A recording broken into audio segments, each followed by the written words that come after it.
ವೀಕ್ಷಕರೇ, ಬ್ರೇಕ್ನ ನಂತರ ಮತ್ತೊಮ್ಮೆ ಸ್ವಾಗತ. ಈಶ್ವರಪ್ಪನವರ, ಸೊ ನೀವು ಆಡಳಿತ ಪಕ್ಷದ ವಿರುದ್ಧ ಹೋರಾಟವನ್ನು ತೀವ್ರಗೊಳಿಸಿದ್ದೀರಿ. ಹಾಗೆ ಮತ್ತೊಂದು ಹೋರಾಟವನ್ನು ಕೂಡ ನೀವು ಮಾಡ್ತಾ ಇದ್ದೀರಿ.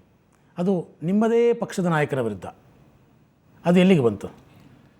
ನಿಮಗೆ ಸಂಬಂಧ ಇಲ್ಲ, ನೀವು ಅದ್ರ ಸುದ್ದಿ ಬರಬೇಡಿ, ನಾನು ಅದಕ್ಕೆ ಉತ್ತರ ಕೊಡಲ್ಲ. ಪ್ರತಿಪಕ್ಷ ನಾಯಕರಾಗಿ ರಾಜ್ಯದ ಜನತೆಗೆ ಹೇಳಬೇಕಾದಂಥ ಅನಿವಾರ್ಯತೆ ಮತ್ತು ಜವಾಬ್ದಾರಿ ನಿಮ್ಮ ಮೇಲಿದೆ ಅಂತ ಅನ್ಸೋದಿಲ್ವಾ? ಅದಕ್ಕೆ ಕೇಳಿ ಎಂದೆ. ನಮ್ಮ ಕುಟುಂಬದ ವ್ಯವಸ್ಥೆ, ಕುಟುಂಬದಲ್ಲಿ ಆಗ್ತಾ ಇರೋಂಥ ವಿಚಾರಗಳನ್ನು ನಾವು ಒಳಗಡೆ ಕೂತ್ಕೊಂಡು ಚರ್ಚೆ ಮಾಡ್ತೀವಿ. ಕುಟುಂಬದ ವ್ಯವಹಾರವನ್ನು ನೀವು ಹೊರಗಡೆ ಮಾತಾಡಿದ್ದಕ್ಕಷ್ಟೇ ನಾವು ಕೇಳ್ತಾ ಇರುವಂಥ ಮಾತುಗಳಿವೆ. ಅದೇ ನಾನು ಹೇಳಿದ್ನಲ್ಲ, ನಮ್ಮ ಕುಟುಂಬದಲ್ಲಿ ಕೆಲವು ಸರಿ ಒಳಗೂ ಮಾತಾಡ್ತೀವಿ, ಕೆಲವು ರಸ್ತೆಯಲ್ಲೂ ಜಗಳ ಮಾಡ್ತೀವಿ. ನಮ್ಮ ವ್ಯವಸ್ಥೆ ಅದು, ನಿಮಗೇನು ಸಂಬಂಧ ಇಲ್ಲ. ನಮ್ಮದು ಒಂದೇ ಸ್ಪಷ್ಟ, ಕರ್ನಾಟಕ ಪ್ರತಿಪಕ್ಷವಾಗಿ ರಾಜ್ಯದ ಜನತೆಗೆ ನಿಮ್ಮ ಮೇಲೆ ವಿಶ್ವಾಸ ಬೇಕು ಅಂದಾಗ ಒಂದು ನಿಮಿಷ ಅದಕ್ಕೆ ನಾನು ಹೇಳ್ತಿದ್ದೀನಿ, ಇಡೀ ಕರ್ನಾಟಕ ರಾಜ್ಯದ ಕಾರ್ಯಕರ್ತರಿಗೆ, ನಮ್ಮ ಸಂಘಟನೆಗೆ, ನಮ್ಮ ಹಿರಿಯರಿಗೆ ನಾವು ತೃಪ್ತಿಯಾಗೋ ರೀತಿಯಲ್ಲಿ ನಮ್ಮ ಸಂಘಟನೆ ಬೆಳೆಸ್ತೀವಿ.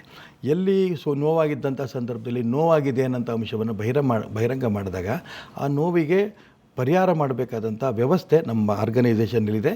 ನಾವು ಕೂತ್ಕೊಂಡು ಅದನ್ನು ಪರಿಹಾರ. ಈ ಮಾತನ್ನು ನಾನು ಯಾಕೆ ಕೇಳ್ತಾ ಇದ್ದೀನಿ ಅಂತಂದರೆ, ನೀವು ಯಾವುದೇ ಹೋರಾಟಗಳನ್ನು ಮಾಡಲಿ, ಆದರೆ ಕಾರ್ಯಕರ್ತರಲ್ಲಿ ಉತ್ಸಾಹ ವಿಶ್ವಾಸ ಕಾಣಲಿಲ್ಲ ಅಂದರೆ ನೀವು ಯಾವ ಹೋರಾಟಗಳು ಕೂಡ ನಿಮಗೆ ಸರ್ಕಾರವನ್ನು ತಲುಪೋದಿಲ್ಲ, ಅದಕ್ಕೆ ಯಾವುದೇ ರೀತಿಯ ಫಲಿತಾಂಶವನ್ನು ನೀವು ಕೂಡ ಕಾಣೋಕ್ಕಾಗೋದಿಲ್ಲ. ಎರಡೂ ಬೇರೆ ನಾವು ತೊಗೊಂಡಂಥ ಅದಕ್ಕೆ ಹೇಳ್ತಿರೋದು ನಾನು.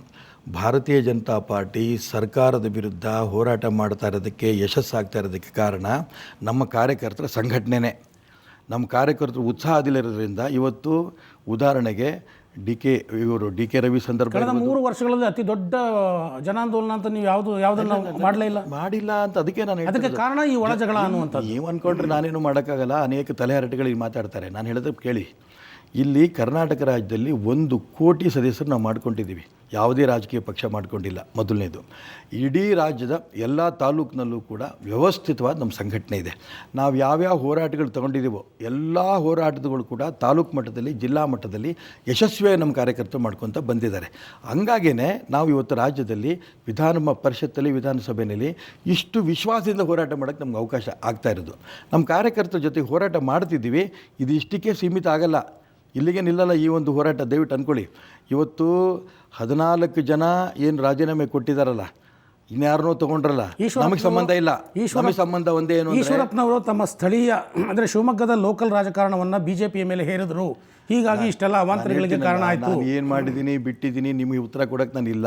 ನಾನು ಜನತೆಗೆ ಉತ್ತರ ಕೊಡಬೇಕು, ಏನು ಅವಶ್ಯಕತೆ ಇಲ್ಲ. ನಾವು ನಮ್ಮ ಜನಕ್ಕೆ ನಾವು ಉತ್ತರ, ನಮ್ಮ ಜನಕ್ಕೆ ಎಲ್ಲೂ ಉತ್ತರ ಕೊಡಬೇಕು ಕೊಡ್ತೀನಿ. ನಮ್ಮ ಕಾರ್ಯಕರ್ತರು ಎಲ್ಲೂ ಉತ್ತರ ಕೊಡಬೇಕು ಉತ್ತರ ಕೊಡ್ತೀನಿ. ನಮ್ಮ ಸಂಘಟನೆಯಲ್ಲಿ ಎಲ್ಲಿ ಉತ್ತರ ಕೊಡಬೇಕು ಕೊಡ್ತೀನಿ.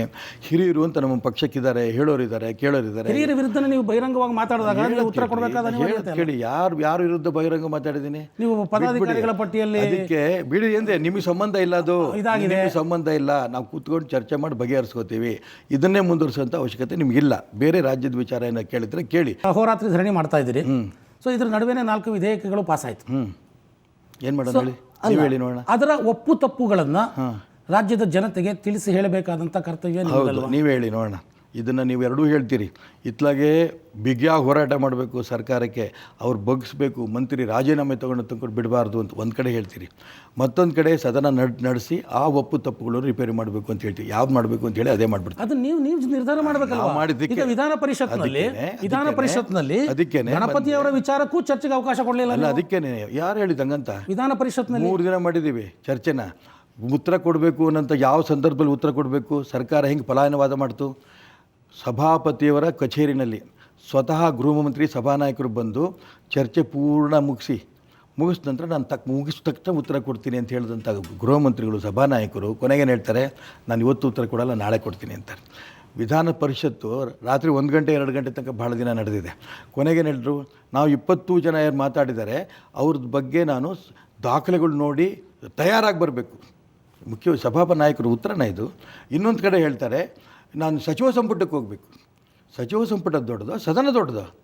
ಇಲ್ಲಿ ಪ್ರಶ್ನೆ ಸದನ ದೊಡ್ಡದು, ಸದನಕ್ಕಿಂತ ದೊಡ್ಡವ್ರು ಯಾರೂ ಇಲ್ಲ.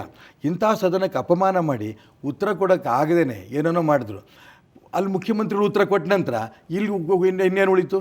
ಎಲ್ಲ ಪತ್ರಿಕೆ ಟಿ ವಿನಲ್ಲಿ ಬಂದಮೇಲೆ ಇವತ್ತು ನಾನು ಉತ್ತರ ಕೊಡೋಕ್ಕೆ ಅವಕಾಶ ಕೊಡಿ. ಪೊಲೀಸ್ ಇಲಾಖೆಯಲ್ಲಿ ಈ ರೀತಿಯ ಆತ್ಮಹತ್ಯೆಯ ಸರಣಿಗಳು ನಡೀತಾ ಇದೆ, ರಾಜೀನಾಮೆಗಳು ನಡೀತಾ ಇದೆ.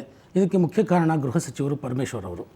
ಸೊ ಪರಮೇಶ್ವರ್ ಅವರ ವಿರುದ್ಧ ನಿಮ್ಮ ಟೀಕಾ ಪ್ರಹಾರ ಇಲ್ದಲೆ ನೀವು ಜಾರ್ಜ್ ವಿರುದ್ಧ ಟೀಕಾಪ್ರಹಾರ ಮಾಡ್ತಾ ಇದ್ದೀರಾ. ಇಲ್ಲಿ ಮೂಲ ಗೃಹ ಇಲಾಖೆಯ ಸಚಿವರನ್ನ ನೀವು ಟಾರ್ಗೆಟ್ ಮಾಡಬೇಕು. ಯಾವುದೇ ಒಂದು ಕಳ್ಳತನ ಆದಾಗ ಕಳ್ಳನ್ನು ಹಿಡಿಬೇಕು, ಪೊಲೀಸ್ನವ್ರು ತಪ್ಪು ಮಾಡಿದ್ರೆ ಪೊಲೀಸ್ನವ್ರಿಗೂ ತಪ್ಪು ಮಾಡ್ತೀರಿ ಅಂತ ಹೇಳಬೇಕು.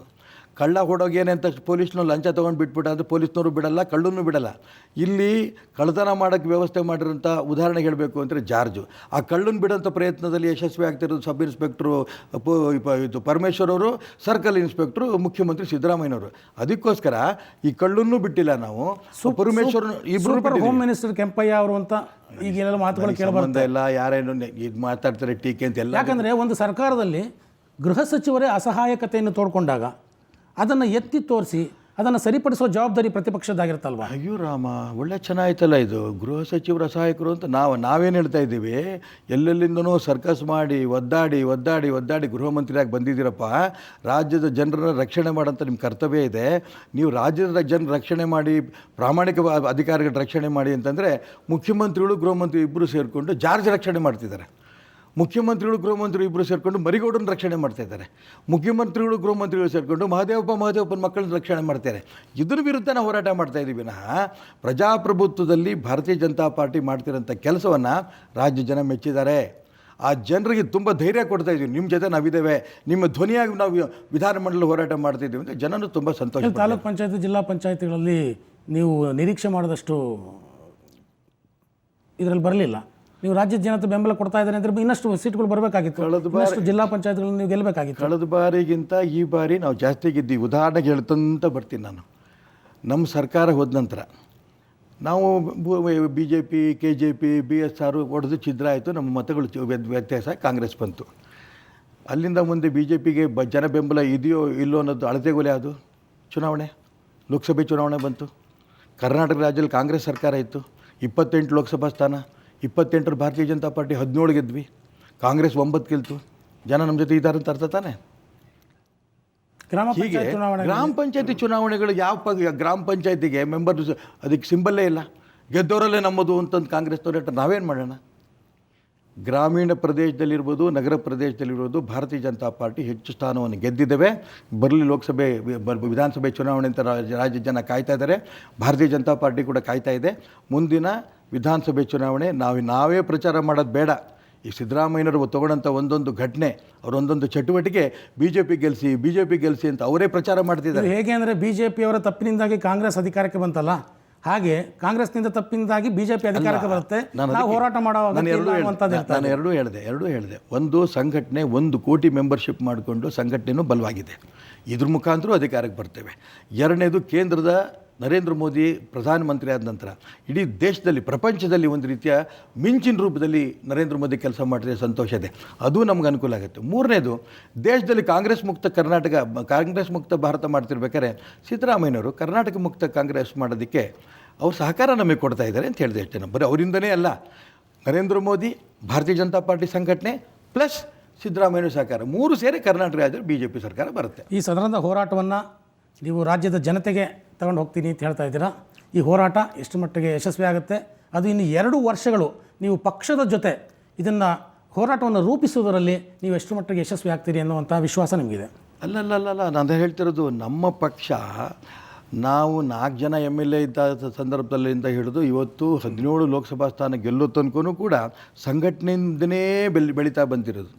ಸಂಘಟನೆ ಬೆಳೀತಾ ಅಧಿಕಾರಕ್ಕೆ ಬಂದಿದ್ವಿ ಮತ್ತು ಅಧಿಕಾರಕ್ಕೆ ಬರ್ತೇವೆ. ಸಂಘಟನೆ ಮುಖಾಂತರ ಖಂಡಿತ ಯಶಸ್ವಿ ಆಗ್ತೇವೆ.